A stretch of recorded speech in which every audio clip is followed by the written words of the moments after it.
joining me this morning, first and foremost in the first half of the program, Chief Umeh Kalu San, chieftain of the Labour Party. Good morning, sir. Thank you for joining us. Good morning, my brother, and good morning to those who are listening. Oh, yeah. Chief, let's start this way. Is it safe to say that you are less than impressed with the administration of Dr. Okezie Ikpeazu'S, especially in the last 7 years and couple of months now? Yes, you're right. Yes, that is true. And I'm not alone in this belief. I think that is the preponderance of views of Abians. And that played out during the last election. I'm sure you saw what happened. So I don't know what other way anybody can express displeasure with the government than what Abians did at the last election. So I am of that view that the government performed below expectation. Abysmally, I must say. Now, in one of the articles credited to you, you pointed out so many things, which perhaps I would drag them into specifics now. First, you alleged that there is a massive illegal recruitment across the board in the state civil service and all of that. Can you substantiate that? And if it is true, really, what's the consequences of that, especially upon assumption of office for the incoming administration? Well, I don't know what the incoming administration will do on coming in. I am not part of that administration, and I won't be. I've made it clear that I am done with. I don't know how to put it about if you want to talk about governance in Abia State. I'm only a chieftain of the Labour Party, and we're lucky that we're in government. I will only assist the government by word of advice and all that. I'm not going to be part of that government in terms of appointment, maybe commissioner and all that. No, definitely I won't. So how the governor will handle it and government will handle it, I will not be in a position. But definitely, I think to put it properly, these are just landmines that have been laid for the incoming administration. The issue of this ongoing recruitment, mass recruitment. This recruitment has been on. I won't tell you it's been on, but the tempo has increased.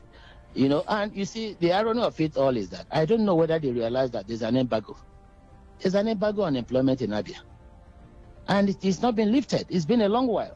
Right from the time of TOG, there was this embargo. I was in government then, and I can't ever see any document lifting that embargo. But what they do is to go under what they call governor's fiat.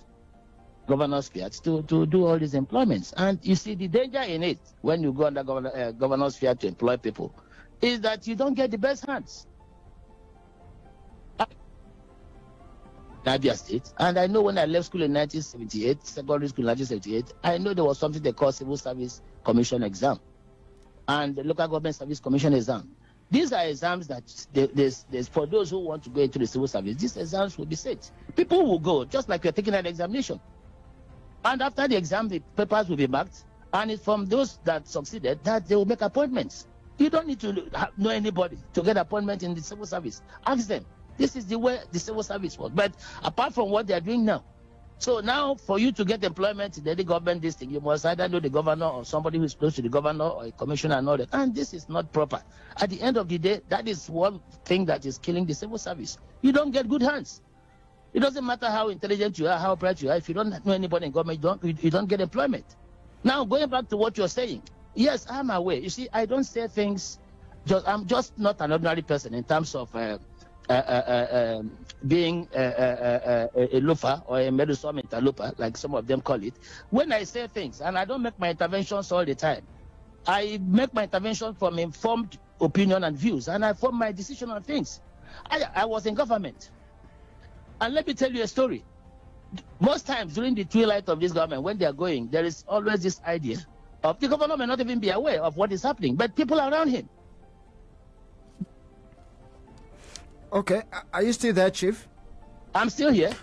Another thing which you don't seem, happy about is the fact that The governor mentioned most recently that the government house will be commissioned alongside 5 other projects before he exits on the 29th of May. You feel it's going to be more like a hasty approach? You feel it's going to be done hurriedly and it will lead to some errors which will require the incoming government as well to spend on trying to reconstruct or perhaps remedy some of those mishaps during this hasty moment of trying to set the ball rolling in terms of commissioning these projects? You don't seem to like that as well. Why? You see, we're talking about a government lodge and government office. This thing has been in the pipeline for years. The governor has been on seat for past 7 years. In fact, just a month to 8 years. He had all the time to do these things and to do it properly. And you've said it all. Whatever you do in the haste will not be properly done. Go there and see what is happening. I hear they're about doing some painting works and all that. People who have not been there, but at least I've seen pictures of what is happening there. And I'm saying these things out of experience. I was in government when T. Okezie was living. And they were talking about this legacy project. I gave an example in my write-up. Using just one project, and that is that International Conference Center. That conference center was not completed when T. Okezie left, but it was commissioned. And shortly after Ikpeazu'S came on board, he discovered that the seats there, the furniture were not there, those that were fixed. If you sit on it, you will fall. The cooling system was not there. And I signed a contract, which he went, just on coming into office, he got one Ohiri furniture from Lagos. And they gave him a contract to fix those seats. But meanwhile, that project had been commissioned. And it was in the haste to do it because he wanted to leave that as his legacy. Same thing, and like I said, eventually the man was not paid. And he went to court. I came to court to defend that matter. And we signed an agreement for, I don't know whether he's been paid now. One Ohiri Furniture Limited. And the same thing I know will happen with this government house. Why paint a house that we are just, I mean, he's not going to live there. The governor will come in. Who has told him, okay, the furniture they are putting in there, if it's a lodge, how do you know the furniture Alex Otti will want to sit on? Because Alex Otti, at this moment, will be the governor for the next 4 years. He's going to live in that place. So why do you do all those things when you know that when the man gets in there, and I'm sure those things will not suit his taste, and those things may not even be the proper thing that should be done. These things have been hastily done. And at the end, when you do anything in a haste, you're bound to make mistakes. So I'm only saying this is out of experience. And I tell you, you will see what will happen. I'm not a prophet, but let the incoming government come in. And they will tell you what has happened. I don't know about the other projects. The other day I saw somebody mimicking himself saying they were taking measurements for an airport. I don't know if you saw that one too. How can you do a thing like that? 1 month to your tenure, you say you want to set up an airport. And then you start spending money, sending people to go and start measuring people's land where you are setting up an airport. Meanwhile, you've been in office for 8 years. So what I'm saying, I know government is a continuum, but there are things when you do them, who can read meanings to them. We know what is happening.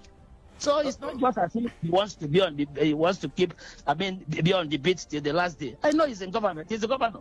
There are no two governors. I accept that fact. But you see, you must consider the interest of the people. We are talking about the interest, the welfare and well-being of Abia.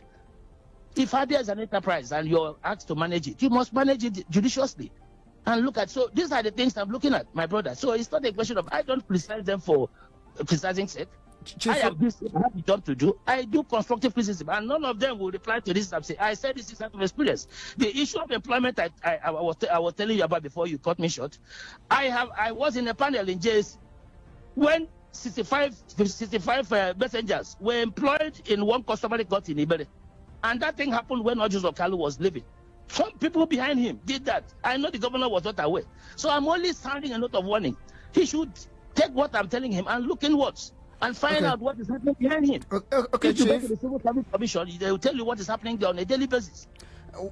So these are the points we are making. Another hot potato is the issue of the local government election. And of course, this is dividing opinion across the board in the state, whether or not the governor should do it at this time or not. But don't you think that Dr. Okezie would have been breaching the law if he doesn't conduct that very local government election? Because I feel it's constitutional. He has the right to do that. Or don't you think? Breaching the law. He has been breaching the law all along. Has he not been breaching it? That's according to you, isn't it? The Constitution Committee. That's what has been happening. You have it on board. He even changed them shortly before the election. Took away the other people and replaced another Transition Committee chairman and all that. They've been there. How many days has he? How many days? And you know what elections? What election means?